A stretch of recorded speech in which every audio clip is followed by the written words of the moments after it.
ಮಕ್ಕಳೆಲ್ಲ ತೂಗು ತೊಟ್ಟಿಲಲ್ಲಿ ನನ್ನ ನಿಟ್ಟರಲ್ಲ ತಿಪ್ಪೆ ತೊಟ್ಟಿಯಲ್ಲಿ ನಾನು ಏನು ಪಾಪ ಮಾಡಿದೆ? ಅರ್ಧರಾತ್ರಿಯಲ್ಲಿ ಅರ್ಧ ನಿದ್ದೆಯಲ್ಲಿ ತಾಯಿ ಹಾಲು ಎಲ್ಲಿ ಲಾಲಿ ಹಾಡು ಎಲ್ಲಿ ನಾನು ಯಾವ ದ್ರೋಹ ಮಾಡಿದೆ?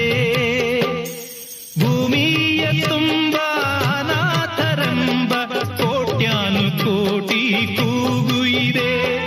ಗ್ರಾಚಾರ ಬರಿಯೋ ಬ್ರಹ್ಮ ನಿನಗೆ ಎಂದೆಂದು ಅವರ ಶಾಪವಿದೆ. ಉತ್ತರ ಇಲ್ಲ, ಪ್ರಶ್ನೆಯೇ ಎಲ್ಲ, ಕೇಳೋ ದೇವನೇ. ಅನಾಥ ಮಗುವಾ